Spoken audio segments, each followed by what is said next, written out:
رسول پاک صلی اللہ علیہ وسلم کا ایک اہم خطبہ جو تبوک کے مقام میں ایک نماز کے بعد دیا گیا، اللہ تعالیٰ کی حمد و ثنا کے بعد فرمایا،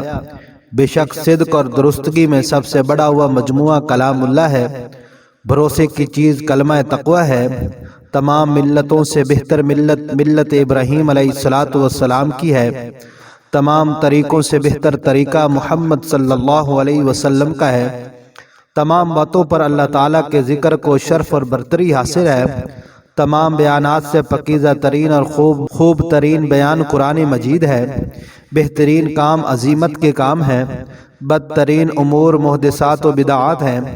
بہترین ہدایت انبیاء علیہ السلام کی ہدایت ہے، بہترین موت راہ حق کے شہیدوں کی موت ہے، سب سے بڑھ کر بے بصارتی اور گمراہی وہ ہے جو ہدایت پا لینے کے بعد اختیار کرے،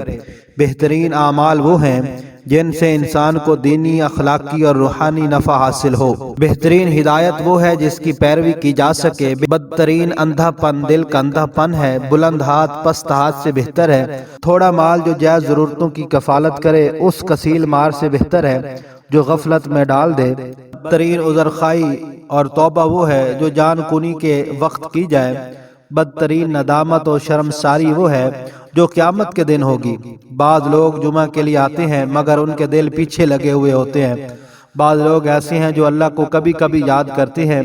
گناہوں میں سے عظیم تر گناہ زبان کا جھوٹا ہونا ہے، بہترین تونگری دل کی تونگری ہے، انسان کے لیے بہترین توشہ تقوی ہے، دناؤں کا تاج خدائے عز و جل کا خوف ہے،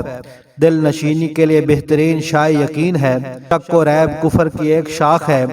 مردے پر نوح کرنا یعنی بیان کر کے رونا یہ جہالت ہے، خیانت دوزخ کی آگ ہے، نشہ آگ کا داغ ہے،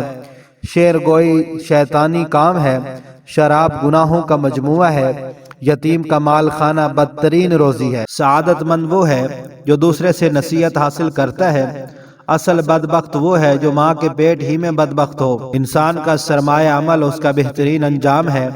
بدترین خواب جھوٹا خواب ہے، جو بات ہونے والی ہے اس کا وقت قریب ہے، مومن کو گالی دینا فسق اور اسے قتل کرنا کفر ہے، مومن کا گوشت کھانا یعنی اس کی غیبت کرنا خدا کے گناہوں میں سے ایک گناہ ہے، مومن کا مال بھی اسی طرح دوسرے کے لیے حرام ہے جس طرح اس کا خون حرام ہے، جو اللہ تعالیٰ سے استغنا کرتا ہے اللہ اسے جھٹلاتا ہے، جو کسی کے عیبوں پر پردہ ڈالتا ہے اس کے عیبوں پر پردہ ڈالا جائے گا، جو دوسروں کے ساتھ عفو درگزر سے پیش آتا ہے خدا اس کے ساتھ عفو درگزر سے پیش آئے گا،